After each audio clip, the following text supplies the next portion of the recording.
So you're ready to take your plumbing or HVAC business to the next level. Are you trying to break through that first million? Well, first of all, congratulations. That's a great goal for your business because that means you will have a business that's going to allow you some freedom if you do things in the right way. Now, it's important to understand that 95% of plumbing and HVAC companies fail.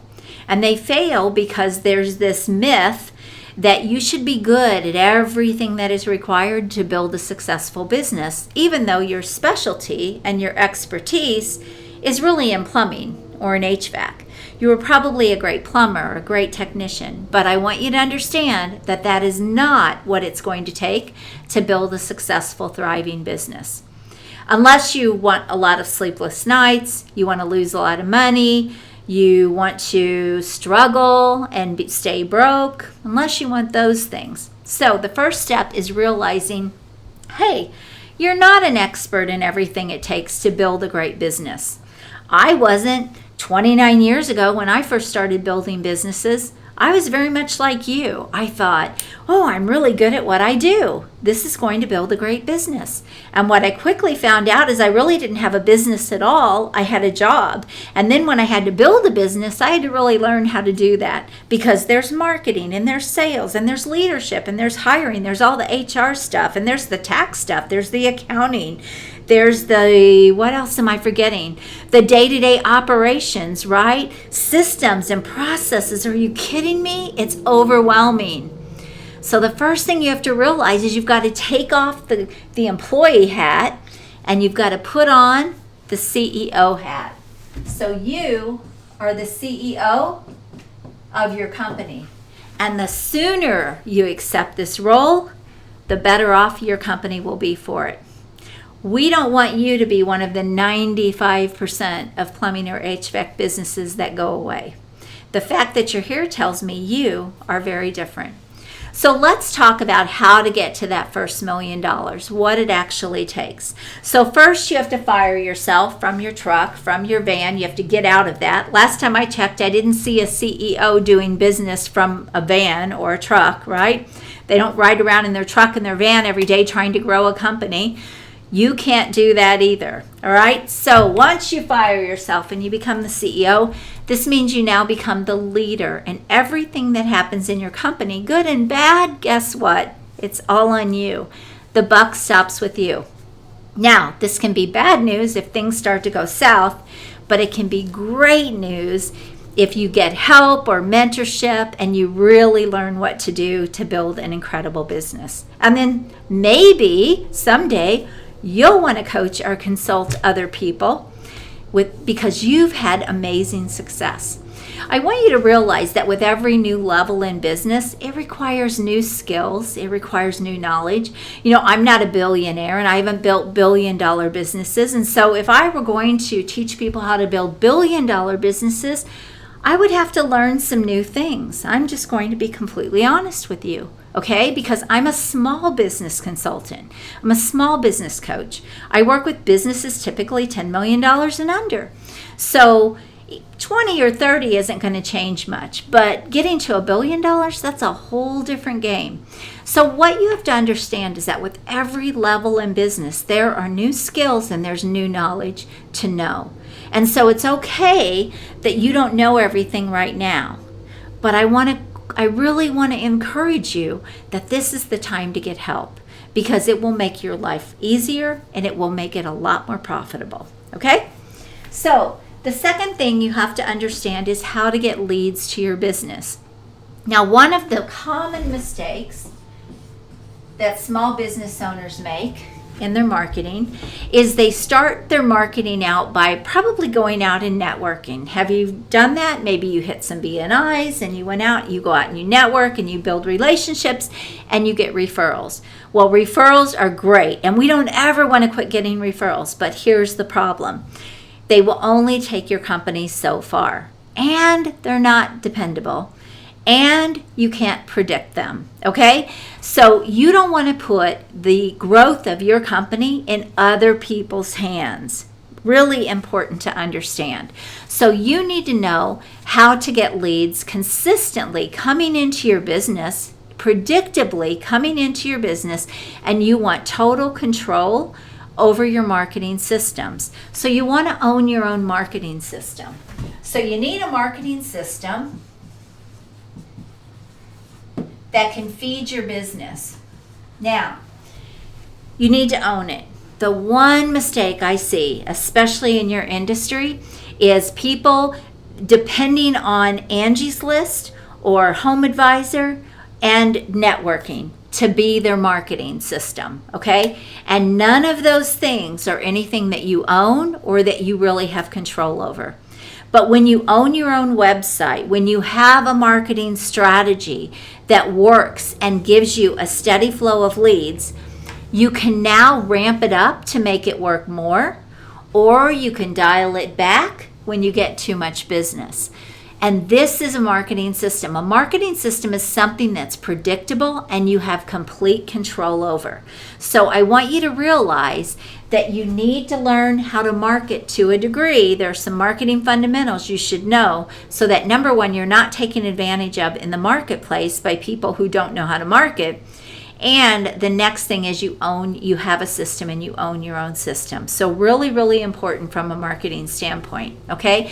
Now, I want you to understand, the reason I have put the plumbing and HVAC business success team together is because when I would go in and work with plumbing and HVAC companies, they would have marketing people like all over the place. Like they had somebody running Facebook ads, and they had somebody doing SEO, and they had somebody building their website, and they had somebody, or maybe they had their office manager, trying to do their marketing, which is just ridiculous because an office manager is not a marketer. They don't know how to do effective marketing. And so it was very haphazard. It was all over the place. And because they had all these different people trying to do their marketing, there was no strategy. And the left hand never knew what the right hand was doing. And even me coming in as a consultant trying to help them be profitable and increase their cash flow and all of those things that are required to build a successful business, of course I would have to look at their marketing, what they're spending and how they're spending it. And I would have to look at all the moving parts. And it was exhausting.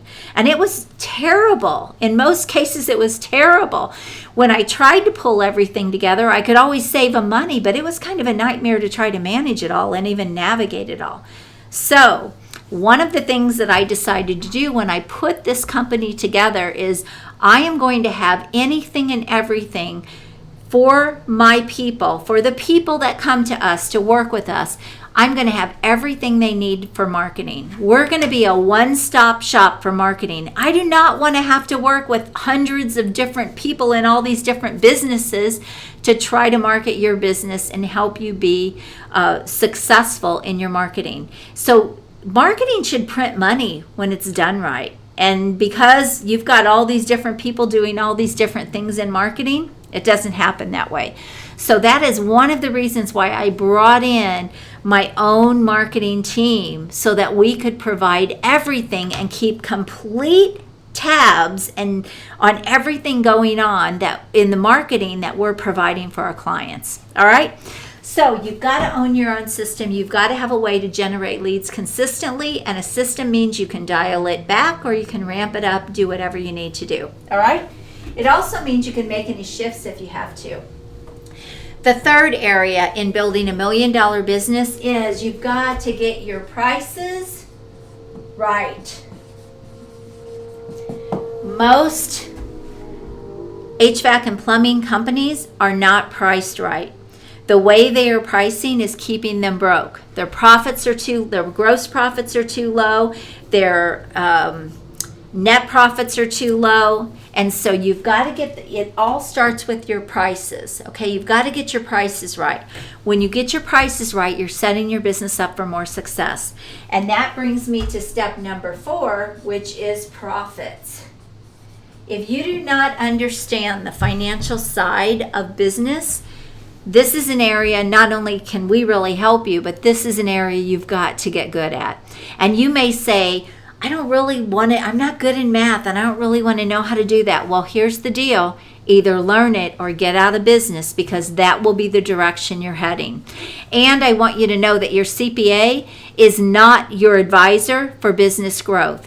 Your CPA is your advisor for what happened in the past, but they are not strategic and they do not know how to help you implement strategies to grow your business, okay? So don't be mistaken.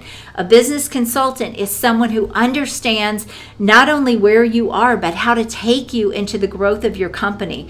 And a CPA is there to kind of keep you out of jail, keep you paying taxes, and to tell you what the history was that your business has. But you know what? History doesn't mean anything. It's about what's going on right now and where you're going in the future. That's what's the most important, okay? Yes, history can be used, to look back and to make some decisions, but it's not going to really help you be that strategic going into the future, all right? So don't be mistaken. But profits, gross profits and net. Now, your net is your bottom line. Of course, it's the most important number on your P&L. Your P&L is that profit loss statement that you should be running your business by every single month. And here, it's important when you're talking about building a great business is you need to learn the financial side because you need to be running your business by the numbers every single day. Everything that can be tracked and measured in your business should be tracked and measured. And now I'm sure that you're starting to see a lot of moving parts here, things that you need to know, right? And probably things that you don't know how to do. So profits are super important, and there's multiple ways to increase profits. The next thing is sales. Now, you might be great at sales. You might be great at closing sales. But you've got to be able to duplicate yourself. You've got to be able to get other people to do the jobs, right? Unless you want to be a slave to your business and work a job, then you can keep doing what you're doing. But if you're looking to really grow and scale your company, then you have got to be able to turn those sales over to other people. Now, you've got two choices here. You can either have an expert teach your sales team how to get better in sales and maximize the sales, or you can become great at sales and you can duplicate the process that's worked for you. But either way, you either need a system,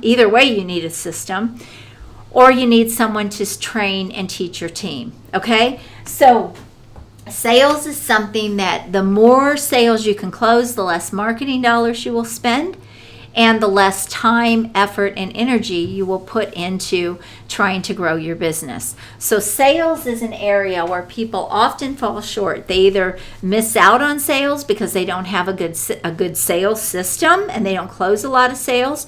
They don't have strategies in place that can help them increase the average sale, and they don't have any kind of a follow-up system to close sales down the road for people that didn't buy right away. And these are all parts of having a great sales system.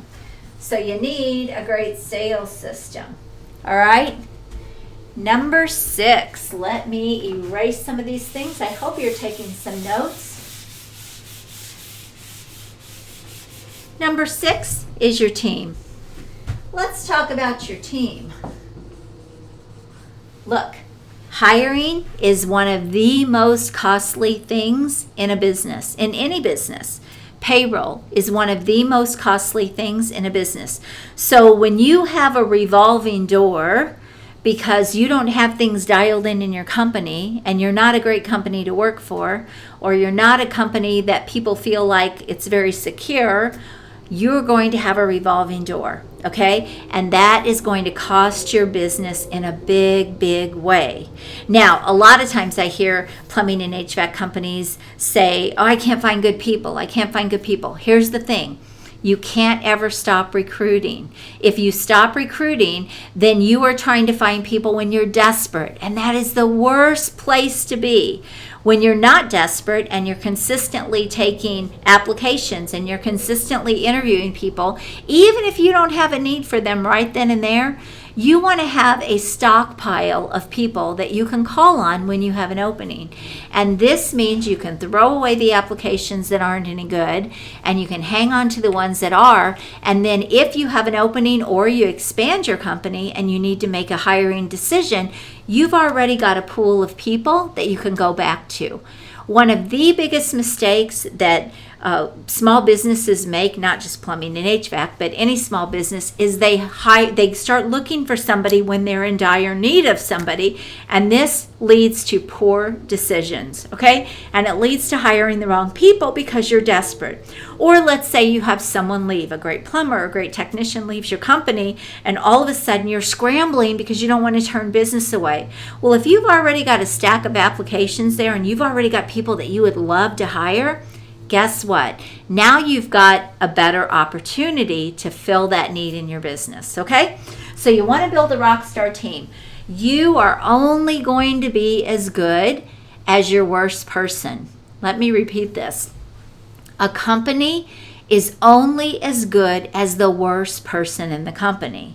So you want to make sure that when you're building your team, you're building a quality team and you're building a great culture for that team to want to stay with you for a long time. Okay? The 7th step in building a $1 million business is, and these are not really, I shouldn't say they're really in any order. I've already hit on this a little bit, is you've got to understand the financial side of your business. You've got to keep good books, keep records, keep good records, and you should be able to manage your business by the numbers. Anything and everything that can be tracked and measured should be. And when you make a decision to get another van or get another truck or hire another technician or hire another plumber, you should be making that decision based on the numbers. That's how you make smart decisions in companies. You look at the data, and then you make the decision based on that data. You should also be putting money away for the growth and the expansion of your company. You should also be putting money away for emergencies or for economic downturns or for crisis. When people don't run their business this way, it's why they go under. It's why they fail. They're too fragile in the marketplace because they don't have the basic fundamentals and foundation in place that will help them be a sustainable business. You know, we're coming through a crisis right now, and a lot of businesses are going to fail through this COVID-19 crisis. It's predicted 25 to 33% will fail. Those are the statistics right now, but I'll bet you it's going to be even higher than that by the time it's all said and done. Well, it's because a lot of people didn't prepare for rain. It's because a lot of people didn't put money aside. A lot of people just rode the good economy, just like it's always going to be there, and it's always going to, they're always going to have that overflow. And very quickly we found out that people had big gaps and big holes in their business, like a big sinkhole that now they're going into, right? Everything from not having the right marketing in place, not being online and offline, to the financial side of their business, to, not understanding how to operate their business with minimal amounts of people. All of those things are causes for businesses to fail. So we want to help you build a much better, stronger business that can be sustainable, that's recession-proof, that can be around for years to come. And we want to help you do it, again, faster and easier, and guide you all along the way. All right? The finances. The next part is systems and processes. Now, some of this stuff isn't sexy and it's not even that much fun, but here's what this does for you. It gives you freedom. Systems and processes are freedom for you. And systems and processes are the difference between a chaotic business that nobody knows what the other person's doing, or an operation and a business that runs smooth and is simpler, and it's not chaotic and it's not stressful. Now, there's always going to be some stress in business. It's just business, right? But if you're putting out fires, if your day is about putting out fires and trying to figure out how you're overcome this problem and that problem, you are lacking systems and processes. I always say if you're touching something twice, if you're putting out a fire twice, it needs a system or a process. So again, some of these things aren't, fun. They're not fun things in business. Maybe some people love it, but they're necessary. And that's really what we're talking about here. We're talking about something that's necessary, because when you get all of these things in place, guess what? Your business is fun. It's enjoyable because it's not consistent stress and not consistent lost money and not consistent headaches, not consistent, sleepless nights. So I hope I'm kind of getting through to you a little bit here. All right, number 9, the last thing is efficiency. Now, this is important because efficiency has to do with how your money's working for you, how your team's working for you, how your business is working for you. And I have to tell you, there's a lot of money that leaks out of a plumbing and HVAC company based on efficiency, because the team's inadequate, the systems are inadequate, and so as a result, all of those things are costly to your business.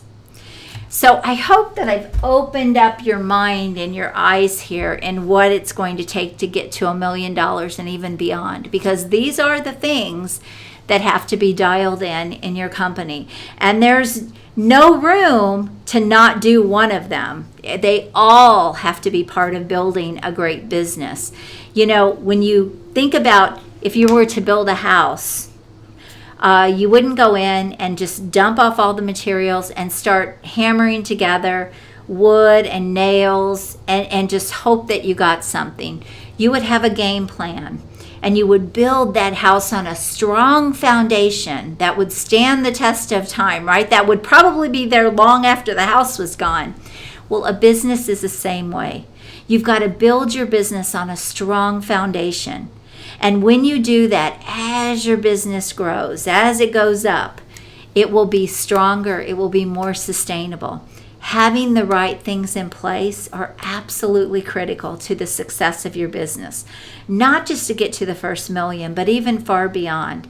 A lot of times when I have been called in to work with companies like yours, the owner couldn't figure out where all their money was. Like our CPA says we have this much money, but guess what? It's not in my bank account. Well, yeah, there are reasons for that, okay? Or they would, they're struggling to get good people and they're losing money. I mean, there's so many ways that plumbing and HVAC companies leak money that they don't know about. And until you can close those gaps and capture the opportunities, your business is not going to be something that is going to be highly enjoyable and highly profitable, that pays you well and lets you sleep well at night. That's just the way small business is. So I'm not here to be doom and gloom. What I am here to do is to show you how you can build a great business, a great bank account, and a great life from your business by doing the right things, by putting the right things in place. And the smartest business owners are open-minded, and they are always learning and growing as a business owner, as a CEO. They're open to that, and they look to grow their knowledge and their skills, and they get out of the job role, and they really put on the role of the CEO. And if you think about successful people, they're always learning, they're always growing, they always realize there's more to know, more to learn, and they put a lot of energy and time into that. And this is what it takes to build a highly successful plumbing and HVAC company that will be around for years to come and that you can maybe even sell someday. So let's get you to your first million. All you need to do is book a call right now. Let's look at where you are, where you want to be. We're going to look at the gap, and we're going to figure out how we can fill that gap in faster and easier with a lot less time, energy, and stress. I can't wait to meet you and help you build an incredible plumbing and HVAC business. And my team, that will be the best decision you have ever made. So book a call right now and let's talk. Have a great day.